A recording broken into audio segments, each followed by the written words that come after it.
Agora, depois dessa introdução sobre modelos de negócio, vamos perguntar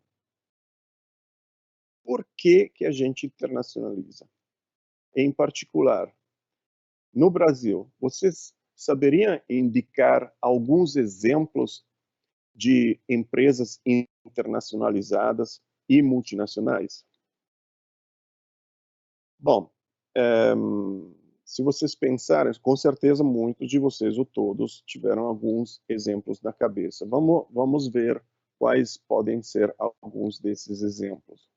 Alguns deles são aqueles que vão aparecer daqui a pouco no próximo slide, tá? Eu coloquei aqui a FCA, a Monsanto, a Telefônica, a Carrefour, a Accenture. Então, temos empresas ítalo-americanas, tem a empresa americana, espanhola, francesa ou americana, tá? Mas pode ter também empresas nacionais, que são internacionais também. Vamos pensar quais, por exemplo, a Embraer, a Natura, a Vale, a Petrobras, Alpargatas, ou na área de serviços, a TOTUS, por exemplo. Todas empresas multinacionais que são brasileiras, ou já foram brasileiras e foram adquiridas, mas basicamente que têm um DNA brasileiro. Tá? Não sei se vocês pensaram eh, essas empresas do exemplo. Agora, a pergunta que eu me faço nesse ponto é: por que que uma empresa deveria internacionalizar? E de que forma poderia se internacionalizar?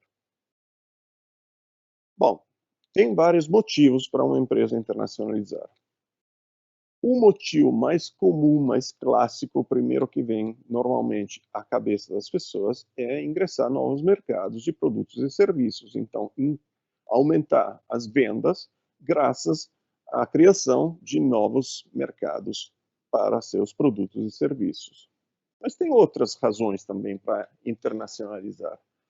Por exemplo, tem empresas que saem para o estrangeiro, para quê? Para assegurar a disponibilidade de recursos estratégicos.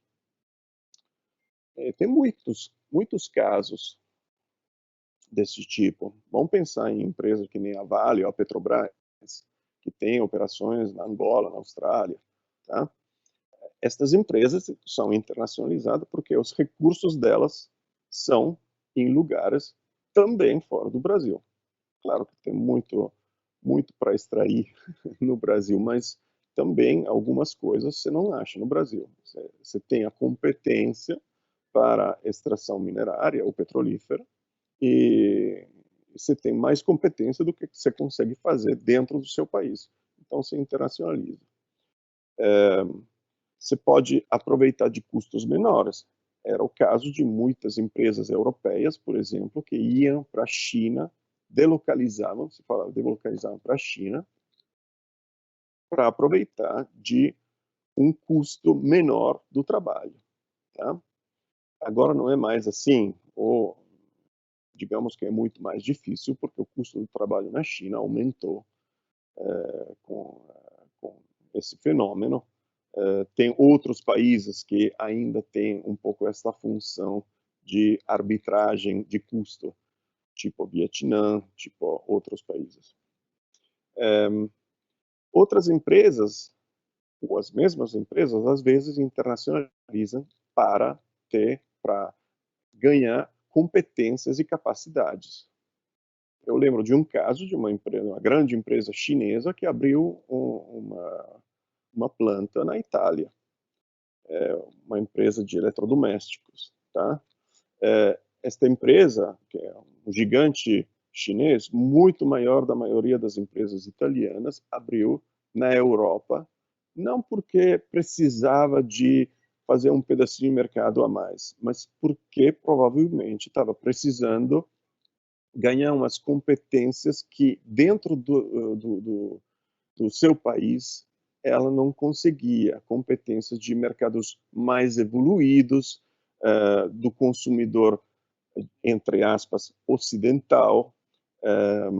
Então, ela resolveu abrir uma filial de produção num país europeu.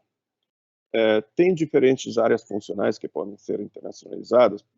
A área de comercial e de vendas talvez seja mais comum, mas tem a área de produção, tem a área de pesquisa e desenvolvimento, às vezes TI, às vezes outras coisas. Quais são os mecanismos comuns de internacionalização? Como é que funciona na prática? A partir da coisa mais simples, eu posso manter uma relação comercial internacional com clientes e fornecedores no estrangeiros, vou fazer importação e exportação, vou lidar com a legislação de exportação e importação, e aí acabou. Não tenho nenhuma presença. Ou então, posso fazer um passinho a mais, posso ter uma representância, uma agência comercial no país de destino, se o objetivo for vender, tá? Ou então posso fazer um investimento direto. Aí também tem vários níveis de complexidade de investimento direto. Posso fazer uma aquisição de uma empresa que já existe, que vai me facilitar num monte de coisas, talvez me dificultar em outras.